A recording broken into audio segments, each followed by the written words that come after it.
O'zbekiston Xalq demokratik partiyasi Farg'ona viloyati kengashi tashabbusi bilan korrupsiyaga qarshi kurashish va uning oldini olishda qabul qilingan qonunlarning mazmun mohiyati mavzusida davra suhbati bo'lib o'tdi. Tadbirda Oliy Majlis Qonunchilik palatasi deputatlari, partiya faollari hamda ommaviy axborot vositalari vakillari ishtirok etdilar.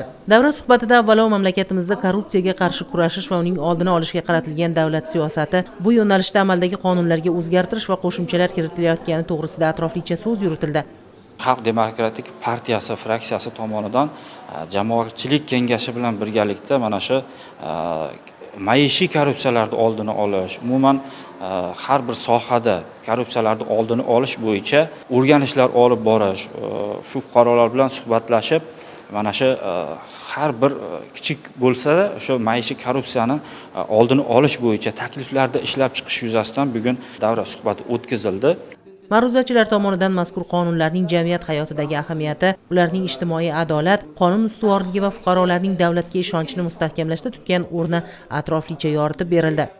Mana prezidentimiz aytdilarki, qurilish, son saqlash, ta'lim sohalaridagi korrupsiya bu juda ham fojiali holat.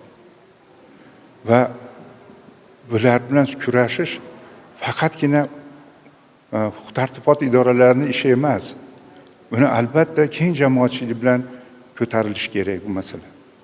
Aholini huquqiy savodxonligini, huquqiy madaniyatini oshiradigan bo'lsak, bu 50% korrupsiyani kamaytirgan bo'lamiz. O'zini haqini tanigan odam hech qachon kimgadir olib borib, o'zini oilasidan ajratib birovga bir narsa bermaydi. Sababiki u qonunni biladi. Unga bugungi kunda davlatimiz yaratib bergan sharoitni biladi. Shunday ekan, bizni o'zimizga ham ko'p narsa bog'liqligi ayon.